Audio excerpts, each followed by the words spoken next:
Ladies and gentlemen, good day and welcome to the Union Bank of India earnings conference call for the period ended 30th September 2021. The bank is represented by the Managing Director and CEO, Shri Rajkiran Raiji, Executive Directors, Shri Gopal Singh Gusen, Shri Manas Ranjan Biswal, Shri Nitesh Ranjan, Shri Rajneesh Karnatak, and other members of the top management.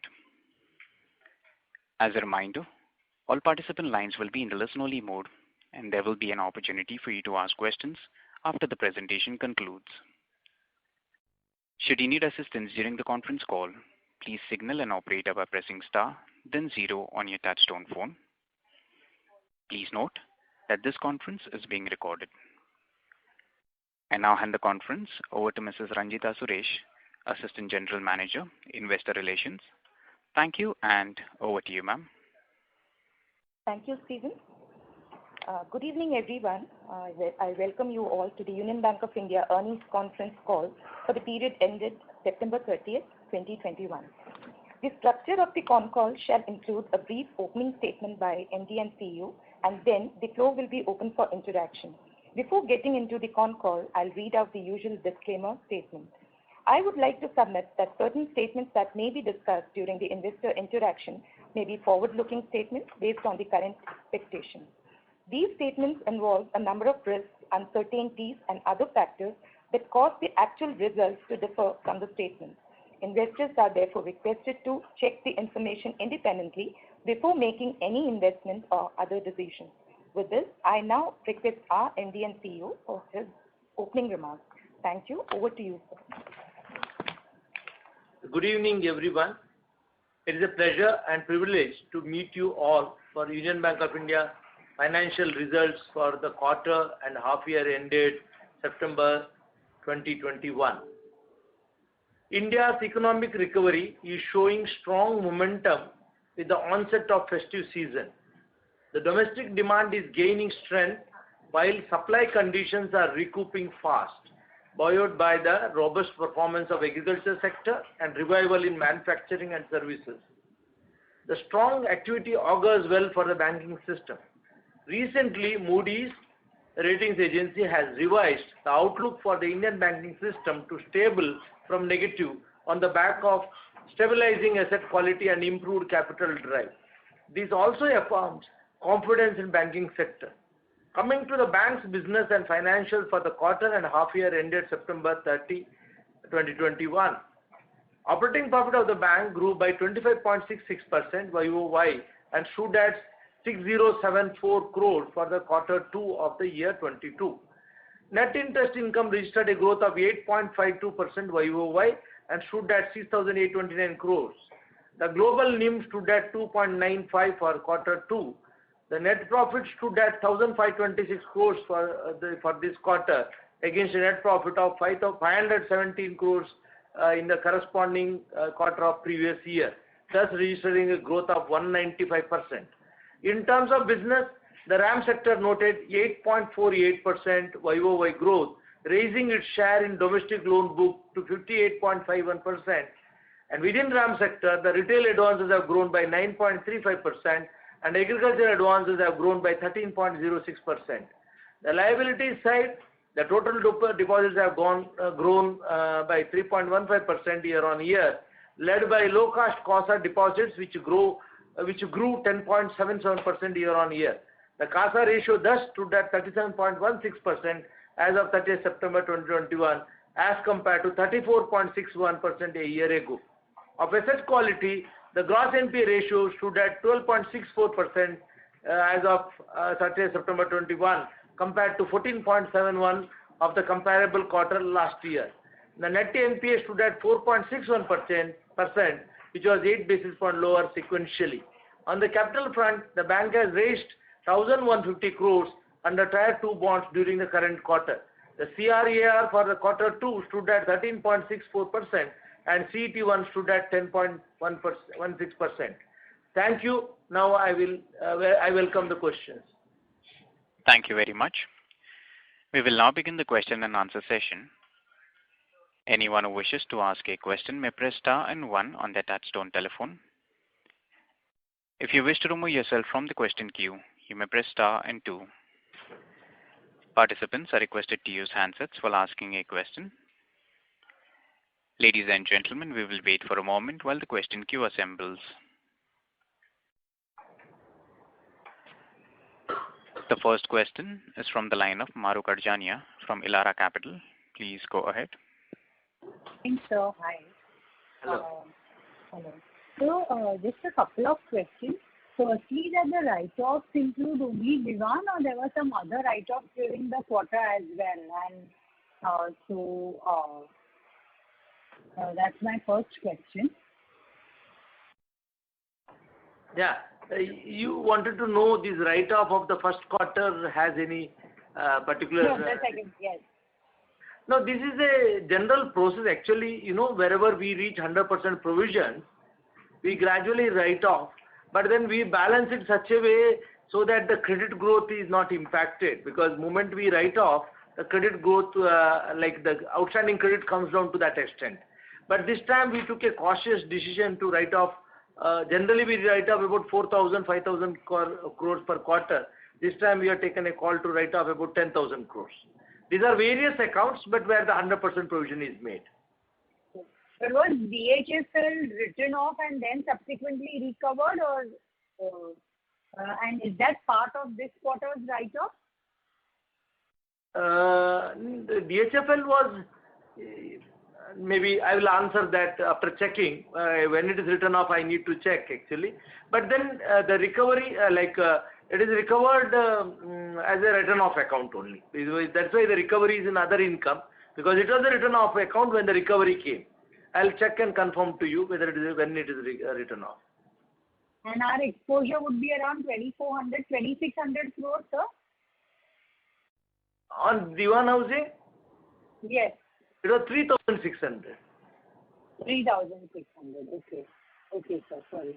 So my other question is on margin. So they've basically corrected because of slow loan growth, right? You are saying the net interest margins are lower because of the low credit growth? Yes. This may be partially correct when you talk of retail, but then if you talk of corporate credit today, the interest rates are so low. If you are pushing for corporate credit growth, particularly at the short end, actually, I don't think the interest margins will improve. It will further come down. Got it. Got it. So basically, from here on, we can expect margins to decline somewhat. May not be. Now, I was talking of the present situation. Today, if I push for corporate credit growth, it comes at the corporate credit today is at very, very low rates. So that will actually squeeze the margins if you go for aggressive corporate credit growth, particularly short-term credit today. But as you go along, now we are already seeing signs of interest rate firming up at the short end of the maturity curve. If you are looking at term repos and variable repos, we are already seeing the rates firming up. And the indication from RBI also was almost similar, because gradually they are going to suck the liquidity out of the system. So the short-term interest rates which have gone very low are likely to firm up. So as we go along, the interest rates will firm up, and then the margins, actually we have given a projection that the net interest margins will be around 2.9 to 3, and we are sticking to that. I think we will not go below that, because there is another advantage. Our CASA has grown well. A composition of CASA, which was 34% last year, now it is stable around 37%. And the deposits what we are getting, they are coming at much lower rates. So the deposit rates don't get repriced that fast. Loans get repriced very fast, whether it is getting lower or higher. Got it, sir. Sir, my last two questions are firstly on total restructuring. So you've given proper details about OTR 1 and OTR 2. That's very elaborate, sir. But sir, would there be any MSME restructuring over and above that? So what will be the total restructuring, including any part or current MSME restructuring? Actually, see, we have given you the details of restructuring 1.0 and 2.0 as per the RBI guidelines. That details are already there in the presentation. Yes. Last time I had shared with you that there was a 2019 guidelines of MSME restructuring before the COVID came. There we have a restructuring of about 2,469 crores under MSME. That's specific to MSME. We have 2,469 under that. Got it. So my last question is on operating expenses. So has there been do we have any rough calculation of what will be the impact of new family pension norms? Yes, actually we have taken a one-time provision of family pension of about 380 crores. This was on an estimated basis because Reserve Bank has given us a permission to spread it over 5 years. So for this year, actually we estimate it to be around 380 crores. So accordingly, instead of waiting for March quarter, we have made the provision this quarter because we had the comfort this quarter because of the good recoveries and the provision write backs what we had. So we have taken 380 crores and another 115 crores we have made provision for the NPS because this new pension scheme moving from 10 to 14%, we have made a one-time provision of 115 crores. So roughly 500 crores one-time employee cost is there in these numbers. And then what will be the total liability of these two, the total shortfall? Estimated, of course, it has to be firmed up, but just now, according to your current estimate? It is 380 into 5. Okay, 380. And this 115 is absolutely one time. It won't recur. Actually, because up to now what should have been paid, so that we have made one-time hit, and now onwards it will be paid monthly. And family pension anyway goes out of the pension fund only, so there is no expenses to our book. We have to create a corpus, and then from the corpus this pension will be paid.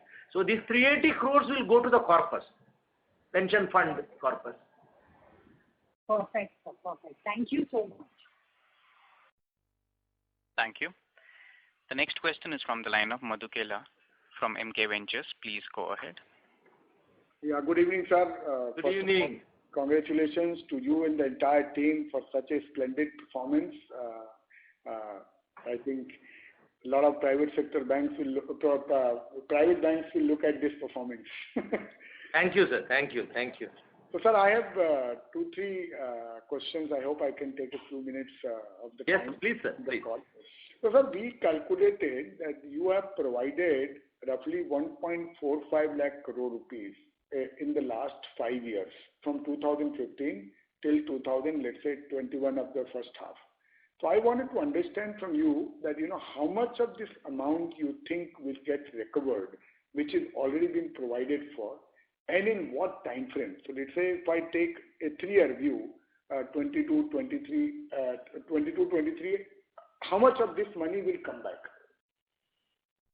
Difficult to give an estimate, but then looking at the progress of different recovery and the OTS going on, actually in the next 3 years, at least 15 to 20% of that should come back, according to our estimates. It's very difficult to predict. It depends on how we are going, because these are the accounts either written off, fully provided, and at various stages of legal resolution. But with the NARCL coming in, some of the big accounts going there, so we should expect that 15 to 20% of that should come back. And why I will say that is, you will see many quarters like this. This quarter you had one big recovery which came back straight to the profit. Similar accounts we will see in many of the quarters going forward. These are the good times, because already the books are cleaned, huge provisions are made. We should see this right back also happening. So, ultimately, if you take a longer time frame of 5 years, I say that about 30% should come back, at least 30%. Wow. So that's the number which I was looking at, sir. So you have 1,45,000 crore. Let's say even 20% comes back, that will be roughly. Yes. So much of capital coming back. 30,000 crore capital, which is equal to a market cap. Yes. Yeah. So, sir, what has been your experience in the last 2-3 years of whatever you have provided for or 100% return of technical write-off? How much of the typical recovery has come back in last 3 years? Yeah, Mr. Ashok. Yeah. Good evening, Madhu sir. Yes, sir. How are you, sir? Yeah. See, I will just take it forward. I think IMD sir has very rightly pointed out everything, and he has mentioned the total exposure which we have with NCLT itself is around 500 accounts, amounting to around 65,000 crore. Okay, sir. So this resolution, definitely I am expecting that by 2022, 23 and 23-24, maximum 2 years span, definitely these resolutions are going to take place. Because generally if you take that 330 days resolution time period and some litigation also if you factor it, another 2 financial years, these entire resolutions are going to happen now. And now with NARCL coming in picture now, I think we have already identified a lot of accounts. So maybe in this quarter and going forward in the last quarter of this financial year, we are expecting around 13 to 14,000 crore we will be able to shift in that NARCL. Yes, sir. And realization-wise also, in fact, for the last 3 years, if you see the realization, if NCLT realization, if you see, it is in the average, if I take for the last 3 years, it is in the range of around 30 to 35%. First year it was 40%, then subsequently it is coming down. But average realization, very conservative, if I take around 25 to 30% realization, definitely it is going to come. So if you take that 60,000 which is already there in the NCLT, 25% minimum also if you take, definitely a good number is going to come through that NCLT process.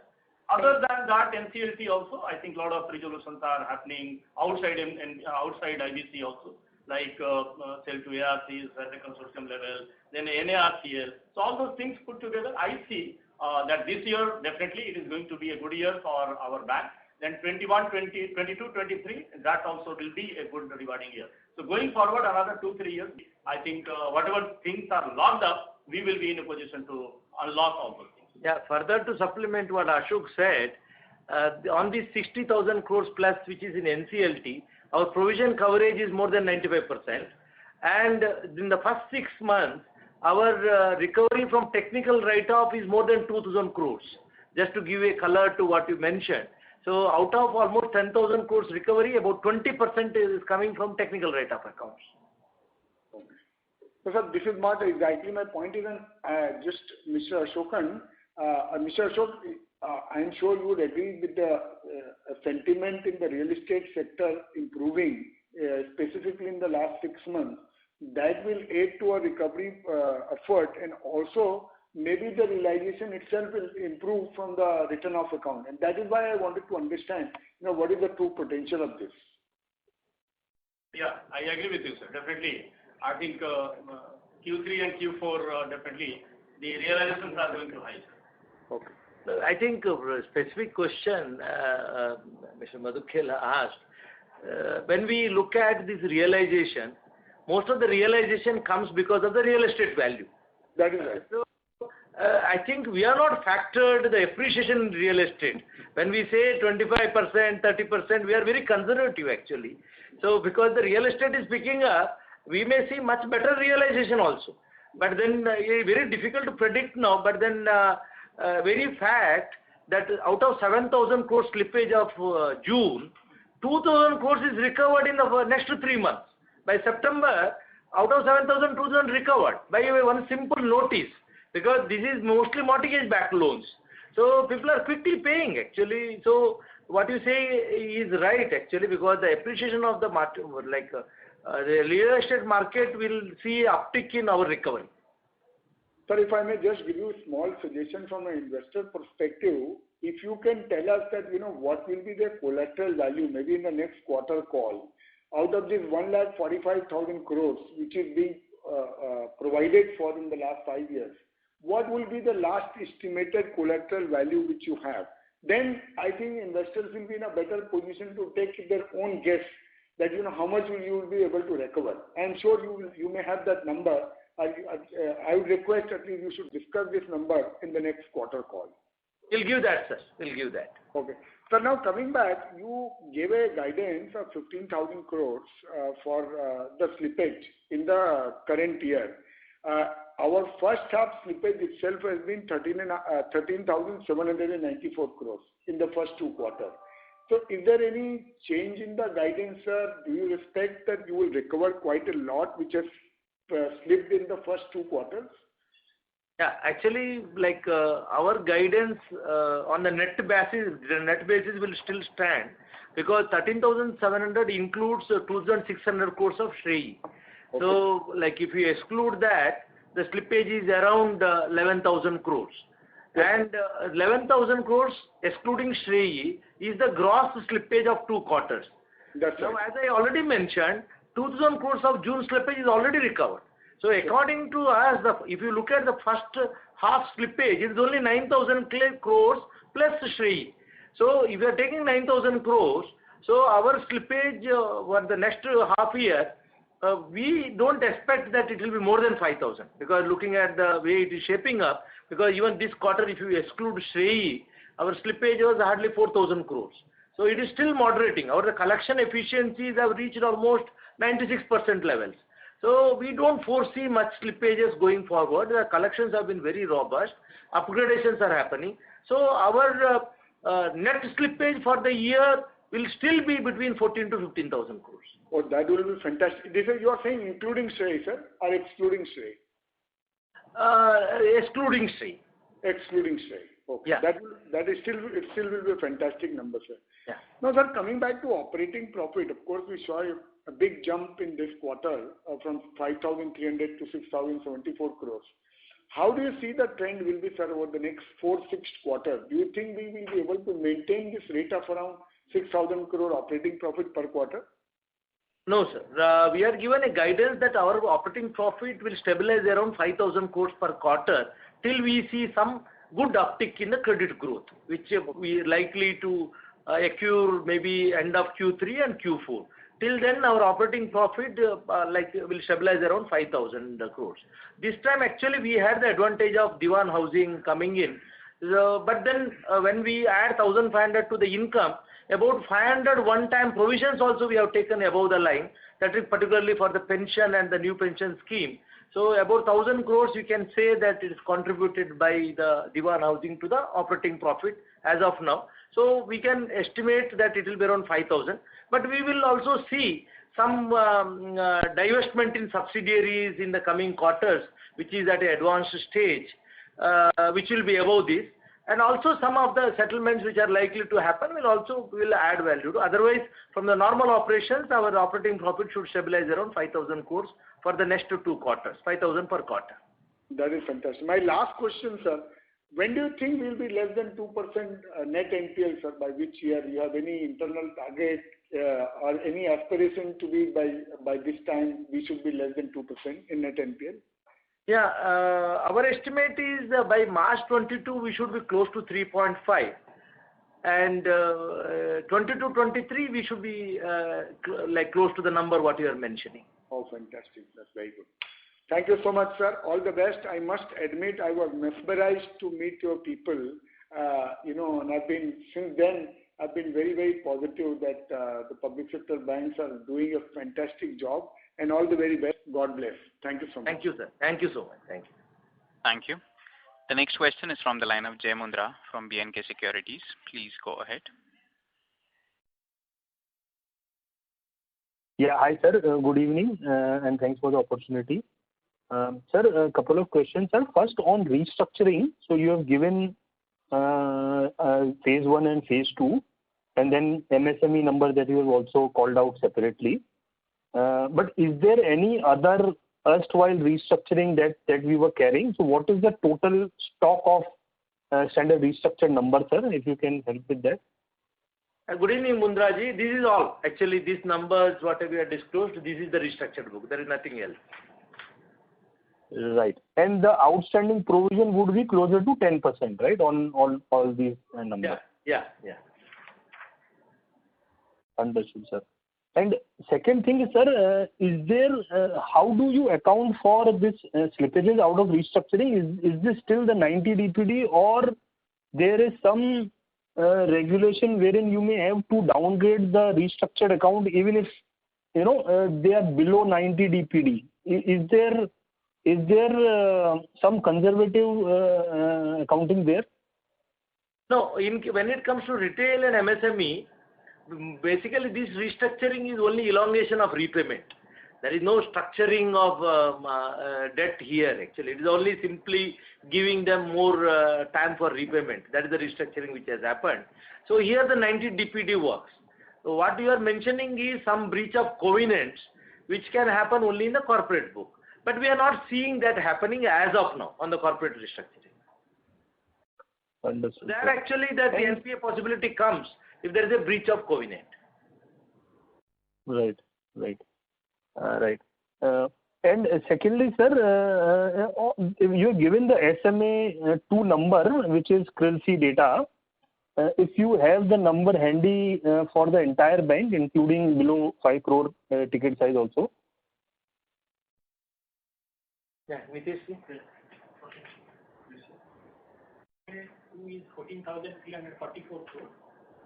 SMA 1 is 7,543 and SMA 0 is Only SMA. SMA 2 That is what? That is below 5 also. So below 5 is 4,980. Below Above 5 is 4,000. and SMA 2. SMA 2, we have disclosed 5 crore number, which is 0.8%. And all SMA 2, without any ceiling or floor, is around 2.3%. That's which correct. Is compared to last quarter, I think we have shared, it was around 3.6%. SMA 2 book is 2.3 without any limits, but all accounts including. Understood, sir. And the last thing, sir, it looks like we have added the 1H PAT in CET1. I just wanted to double check that. Yes. Actually, last time also I shared this, that we are going to, there is a deferred tax assets to the extent of 14,000 crores, which gets reduced from our equity and CET1 and book value. So we have taken a call that we will reverse it. So this last time we reversed about 500 plus crores. This time we have reversed about 835? 823 crores. So these 823 crores actually when we reverse, so that gets reduced from that deduction. So it gets added to the CET. In addition to that, about 400 odd crores of fraud provision, which was getting reduced from the equity, CET1 actually. So that we made full provision during this quarter and knocked it out. So these two put together adds about 1,250 crores to the CET1. That's why it is that level. Right. So just to understand this, sir, how does this work? That you have a stock of DTA above a certain threshold, it gets reduced from net worth, right? And as you utilize that, the amount becomes successively lower, and hence capital gets released. Actually, that gets debited to my profit actually, like when I reverse it. See, DTA, if you have to reduce, we have to make provision from profit actually. Because, this is a bit complicated structure we create. This was created when we were making very huge provisions earlier, and we were incurring losses because our provisions were more than our operating profits also. So that is a way of creating DTA. Now, since we are deciding that we have to move to the new tax regime in a 1 to 2 year time frame, so this actually DTA adjustment will entail a loss of about 5,000 crores is our rough estimate. So we decided that about 2,500 crores we will knock out this year and about 2,500 next year. So by March 23 we will be prepared to move to the new tax regime. So that is our strategy. And meanwhile, when I am reducing these deferred tax assets, you are right, because beyond a point it gets reduced from the net worth. So that actually comes down. The deduction part comes down. So this time it has come down by these 823 crores. Plus actually this fraud provision deferred also gets reduced from the net worth. So this quarter, since we had a cushion, so this 400 odd crores of fraud provision, we have made full provision. So this is returned back to net worth now, both the things. So about 1,260 crores gets added to the net worth. Understood, sir. Thank you, sir. Thank you so much, sir, and all the best. Thank you. Thank you.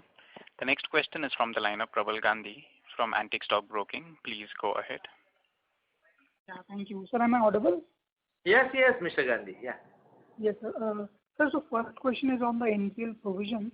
So even if I reduce for stay and even if I reduce for the 4 billion that you mentioned, even then the credit cost provisions are quite high at 29 billion. What is the reason there? Yes, you would like to come in? So there is a normal aging provision plus the provision for the NPS during the quarter. Okay, and any estimate of how much aging provisions are left to be done for this year? So maybe for the rest of the year, aging provision will be close to around 60 basis points. 60 basis points of the 60 to of the advances. 50 to 60, I think. Around 3,200 crores. That's a maybe basis point of credit cost. Yeah. On account of the aging provision. That is the 2 quarters, next 2 quarters. That is the aging provision. That is 3,200 crores. Roughly, so this can vary a bit. Yeah. So And sir, on the Shrey, we made 15%, right, for this quarter? Shrey we made 65. We were 30, so we made another 35%. Okay, got it. I think this is one of the reasons you see a higher provision, because this was a standard asset and we had kept 30% provision in that. Now this quarter it has slipped to NPA, and that 30% standard provision has also come here, and additional 35% also we have made. So 65% provision we have made in the NPA account. So that is the reason I think you are observing that number is high. Provision number is Correct. Earlier 30% was in standard asset provision. Yeah, got it, sir. And sir, also you mentioned the 4 billion in the last participant question. That was also included in the provisioning lines, right? The 4 billion that you mentioned that you That is a deferred provision on frauds. So that also came in this quarter. So we made the full provision of 400 odd crores. Yes. So that's why actually this credit card doesn't necessarily relate to the present slippage. Got it. Sir, secondly, on the recovery and upgrade expectation for the second half? Actually, the first half, we had given a projection of 13,000 crores of recovery upgradation for the full year. So we have covered about 10,000 crores in the first 6 months. So we have increased our target. So we are planning at least another 6,000 crores of recovery and upgradation in the next 6 months. So the recovery upgradation target for the full year is about 16,000. And this also includes the upgrades and recoveries. Yeah, it includes upgrades and recoveries. Yeah. And sir, on the NARCL, how much have we? How much will we transfer in the first phase? NARCL. Last time we made this actually 8,000 crore we had. Roughly 8,000 crores is marked. But then now the advantage is even the accounts which are declared as fraud also can be transferred. So we are identifying the next set of accounts also. So we think that this year we should be able to transfer about 12,000 crores. Yes, 12,000. We should be able to transfer about 12,000. This is in both the phases, phase 1 and phase 2, 12,000 crores. Phase 1, phase 2 is already identified. So I think yes, phase 1 and phase 2. So this will be the phase 3 before March. The fraud accounts and other accounts.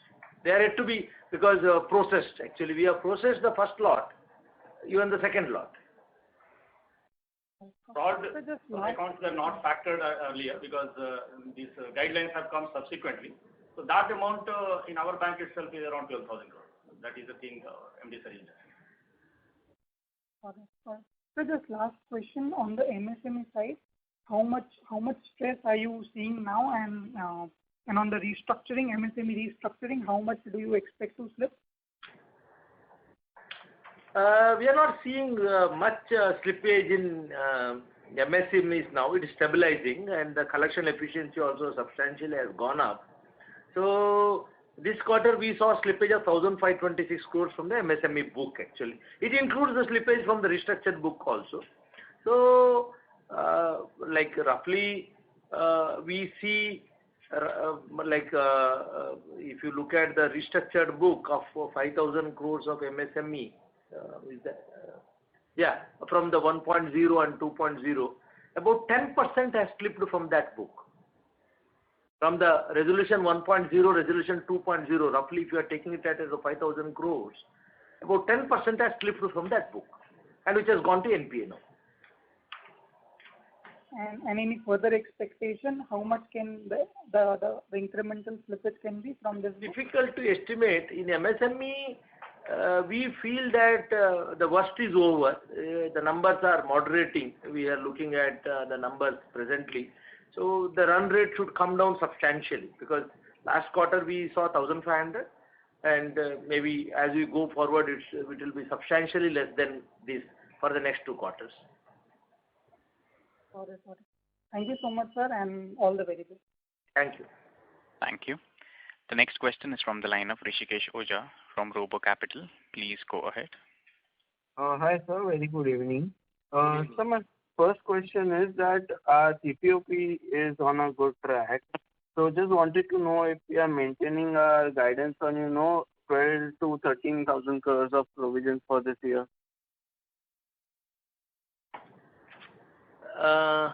You are talking of the credit cost. Yes, credit cost.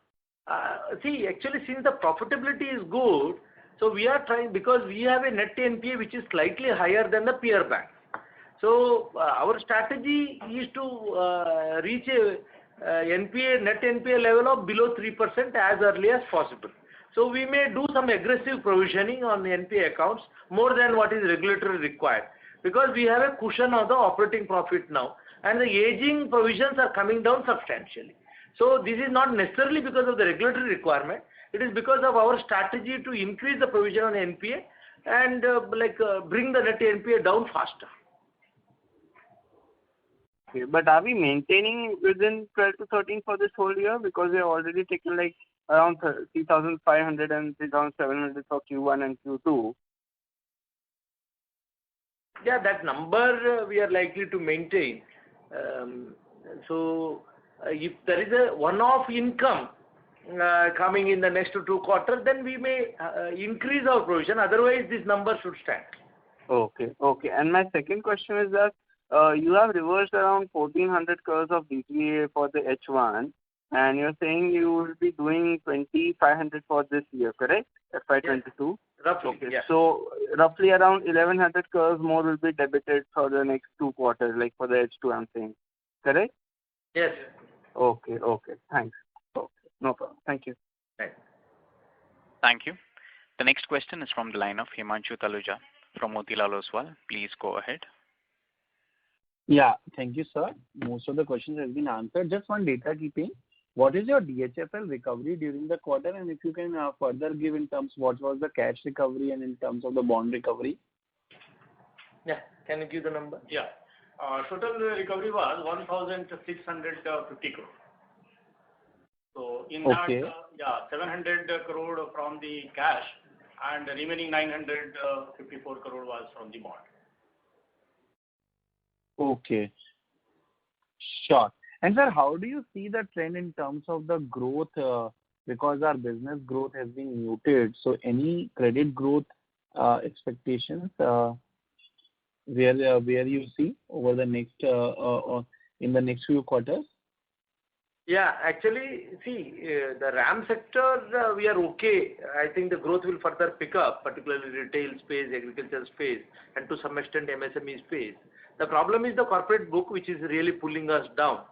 The problem is basically if you are focusing on corporate credit at this point of time, particularly at the shorter end, which is actually in the market, so we have to compromise on margins and the interest rates are really funnily low. That is a difficult market to operate because that will shrink our net interest margins and the interest income. So we just hope that the Reserve Bank steps taken on variable repo and the term repos that they're doing, where the short term rates are stabilizing around 4%. So going forward, we will also participate in this market as the rates are firming up. So then maybe the credit growth will be back. And on the long-term credit, we have a good pipeline, actually robust pipeline, but somehow the utilization levels are not there. See, we have line of credits of more than 30,000 crores not used. We have more than 20,000 crores of sanctions which are at various stages of documentation which has to be dispersed. And we have a very robust pipeline now where in principle sanctions are given. So my expectation is that corporate credit by the end of the year for us also should touch about 6% growth rates. So accordingly, we have revised our credit growth number to 6 to 8% range. Sure, sir. Thank you. Thank you. Thank you. The next question is from the line of Ashoka Ajmera from Ajcon Global Services. Please go ahead. Thank you. Thank you for giving me the opportunity, though a little late. Sir, compliments to you, sir, for yet another set of good numbers.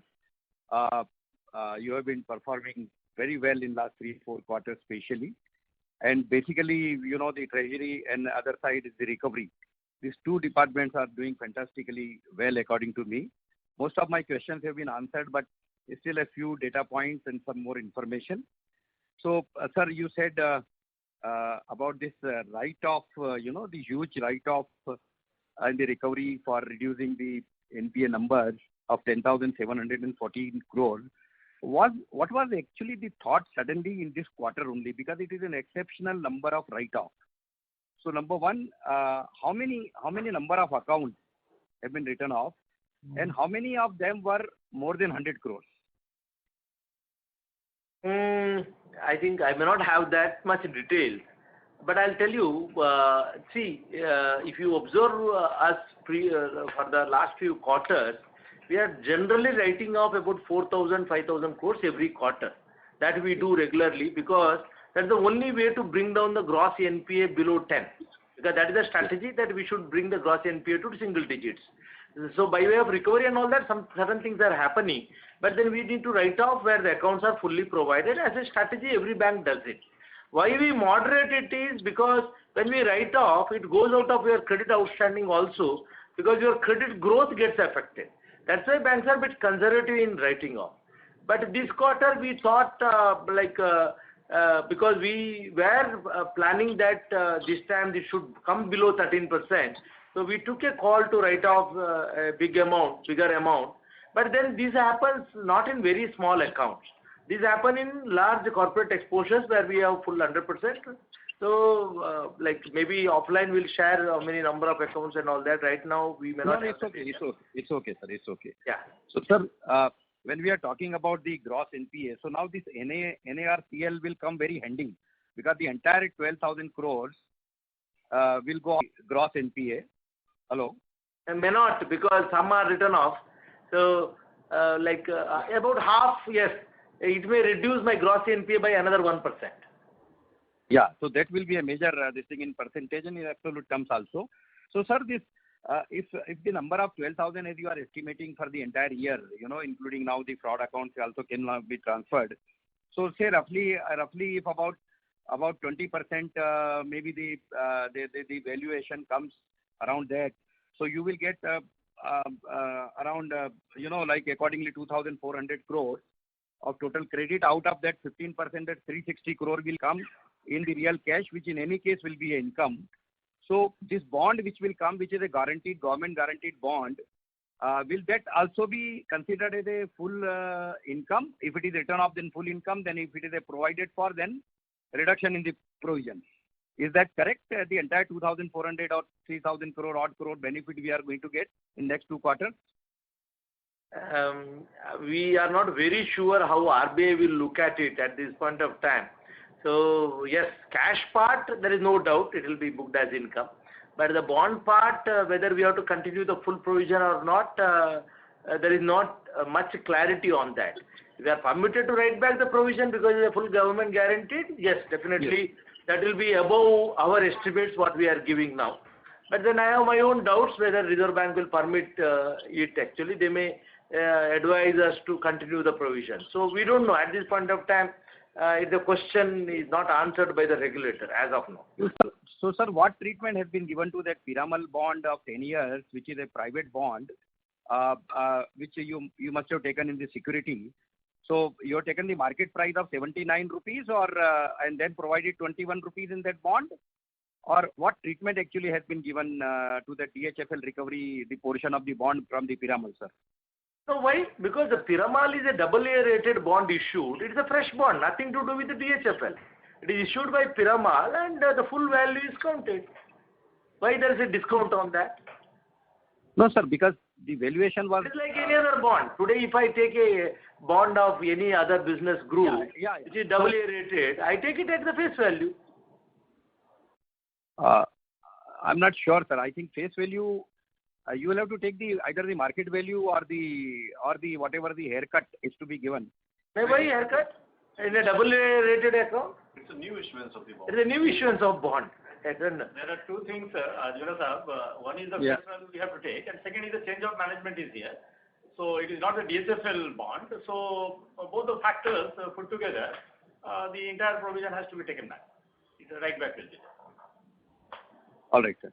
Sir, my just last question is that in the SMA2, less than 5 crore, there is a large amount and the amount is also large.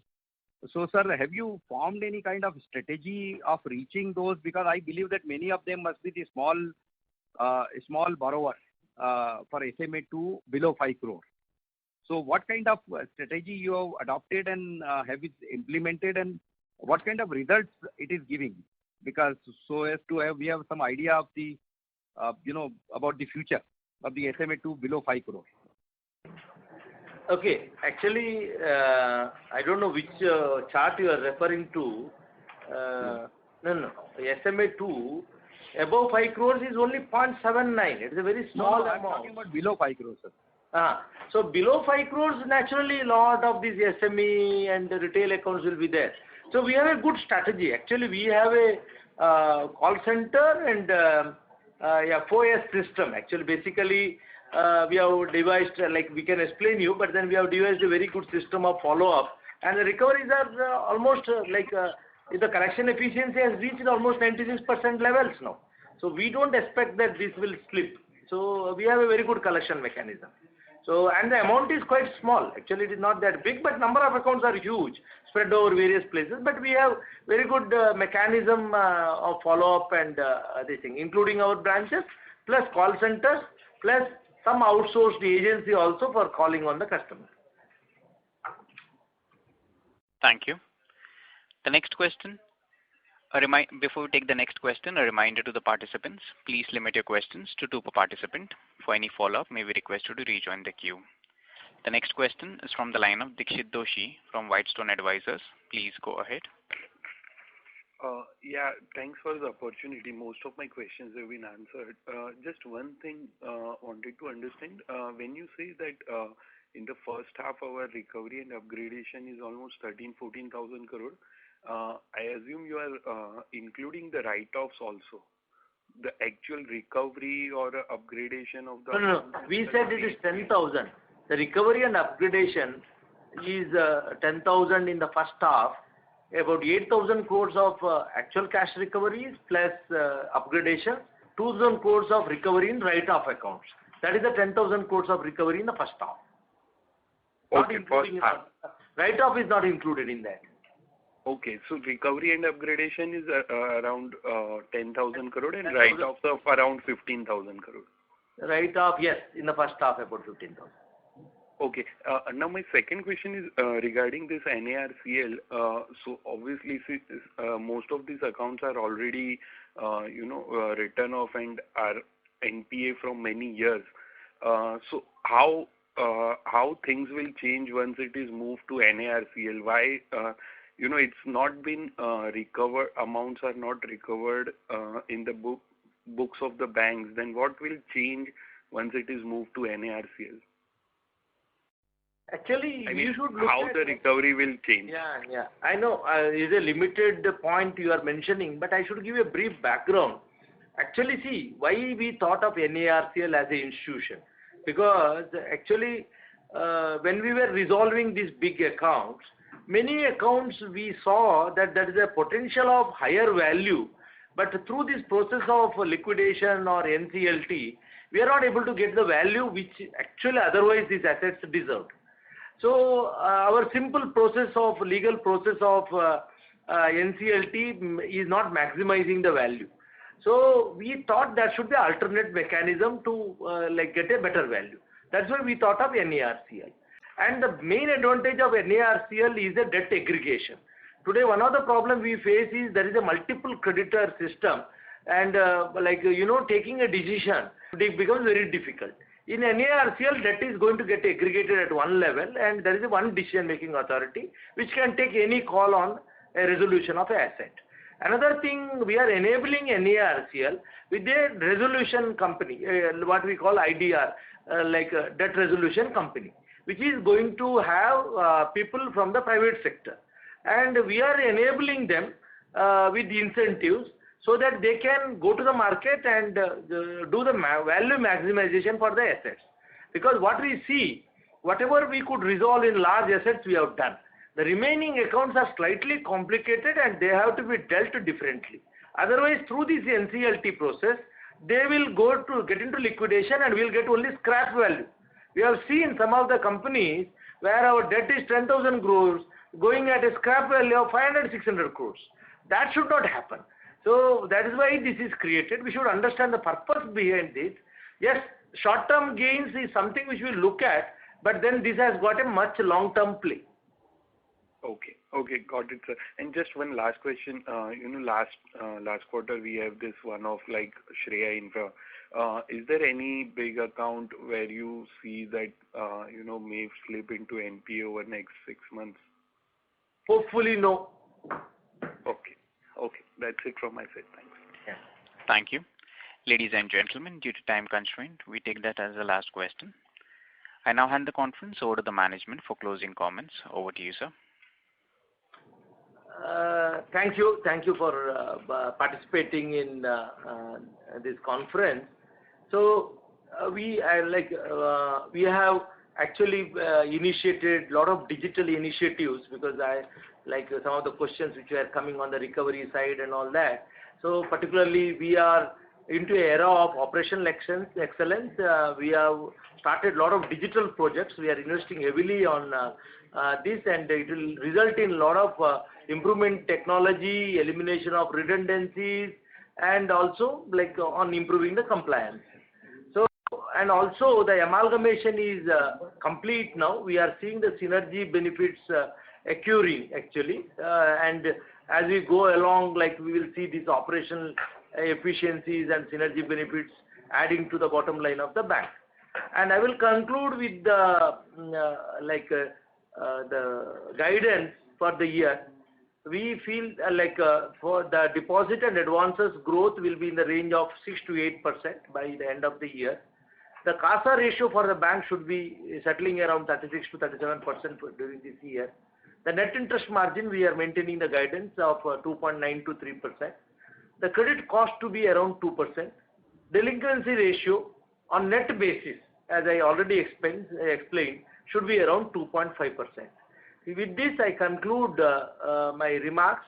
I am very grateful to the analyst community and investor fraternity for their support and feedback that helps us take informed decision in our journey towards efficiency and profitability.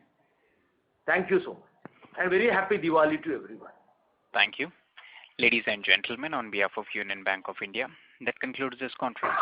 Thank you all for joining us, and you may now disconnect your lines.